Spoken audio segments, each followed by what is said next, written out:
ఒకసారి ఎమ్మెల్యే చేశారు, తర్వాత ముఖ్యమంత్రి చేశారు, మళ్ళీ ఇప్పుడు ఎమ్మెల్యేగా పనిచేస్తున్నారు అధ్యక్ష. అయితే నేను ఏమంటాను అధ్యక్ష, ఇంత రాజకీయ నేపథ్యం ఉన్న మనిషి, ఇంత రాజకీయ నేపథ్యం ఉన్న కుటుంబం నుంచి వచ్చిన మనిషి ఒక గవర్నమెంట్ మీద ఆరోపణ చేసేటప్పుడు దానికి ఒక నిబద్ధత ఉండాలి, దానికి ఒక సార్థకత ఉండాలి, ఏదైనా దానిలో ఒక నిజం ఉండాలి అన్న మినిమం కామన్ సెన్స్ లేకుండా బిహేవ్ చేయడం అనేది నిజంగా ఈరోజు మనం దురదృష్టం కింద భావించాలి అధ్యక్ష. ఎందుకనంటే ఈరోజు రాజకీయాలు ఉంటాయి, రాజకీయాలు తర్వాత పోతే తర్వాత విషయం అధ్యక్ష. కానీ 45 రోజుల వ్యవధిలో ఈ గవర్నమెంట్ ఎన్డీఏ గవర్నమెంట్ వచ్చిన తర్వాత 36 హత్యలు జరిగినాయని ఒకసారి, 31 ఒకసారి, లేదు అనుకుంటే ఢిల్లీ గవర్నర్ గారికి ఇచ్చిన రిపోర్ట్లో 30 అని ఒకసారి, అంటే ఒక్కొక్క దగ్గర ఒక్కొక్క స్టేట్మెంట్లు ఇచ్చుకొని జనాల్ని కన్ఫ్యూజ్ చేస్తున్నారా, ఆయన కన్ఫ్యూజ్ అవుతున్నారా, ఆయన ఏమన్నా తాపత్రయపడుతున్నారా? అంటే ఎంత తొందరగా 36 హత్యలు జరిగినాయని నేషనల్ మీడియా అడిగిన తర్వాత ఢిల్లీలో ఉన్నప్పుడు ఆ 36కి సంబంధించిన లిస్ట్ ఇవ్వండి అని చెప్పి అక్కడ మీడియా వాళ్ళు అడిగితే ప్రశ్నకి దాటేసేసారు, ఆన్సర్ చేయకుండా పక్కకి వెళ్ళిపోయారు. ఏమేనంటే రెడ్ బుక్ చూపిస్తారు.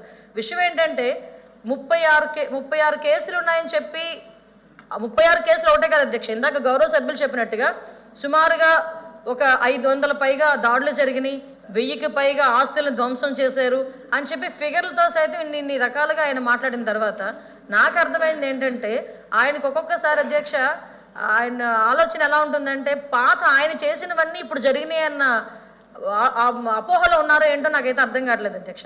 నేను చాలా క్లియర్గా నిన్న హౌస్లోని క్వశ్చన్ అవర్లో ఇదే క్వశ్చన్ ఒక అసెంబ్లీలో సభ్యులు అడిగినప్పుడు ఇదే క్వశ్చన్కి సమాధానం చెప్పాను. ఈ రోజు ఇక్కడ సమాధానం చెప్పడానికి నేను రెడీగా ఇక్కడికి వచ్చున్నాను. నిన్న కూడా వైట్ పేపర్ రిలీజ్లో గౌరవ ముఖ్యమంత్రి గారు కూడా అక్కడ అసెంబ్లీలోని ఇక్కడ కౌన్సిల్లో నేను కూడా క్లియర్గా మాట్లాడున్నాం. నేనేమంటానంటే అధ్యక్ష, చాలా క్లియర్గా 36 హత్యలు అని చెప్తున్నారు కదా, గవర్నర్ గారికి మీరు 31 రాశారనుకోండి, పోనీ 31 దాని మీదే మేము ఆగుతాం. ఆ 31 మంది ఎవరున్నారు, ఏ ప్లేస్లో ఎవరు చంపారు, పోనీ ఎవరు చచ్చిపోయారో మీ నాయకులు ఒకసారి మాకు లిస్ట్ ఇవ్వండి. అవి రాజకీయ హత్యలని మాట్లాడుతున్నారు కదా, ఆ లిస్ట్ ఇవ్వండి, మేము దాని మీద చర్యలు తీసుకుంటామని చెప్పి స్ట్రైట్ అవే హోమ్ డిపార్ట్మెంట్ తరఫున నేను అక్కడ చంద్రబాబు నాయుడు గారు గవర్నమెంట్ తరఫున మేమందరం సిద్ధంగా ఉన్నామంటే ఈ రోజుకి ఎందుకు అధ్యక్ష నేమ్స్ ఇవ్వలేకపోతున్నారు? ఎక్కడ దాడులు జరిగినాయి అని చెప్తే ఎందుకు అధ్యక్ష దాడులు జరిగిన ప్లేస్ చెప్పమనండి.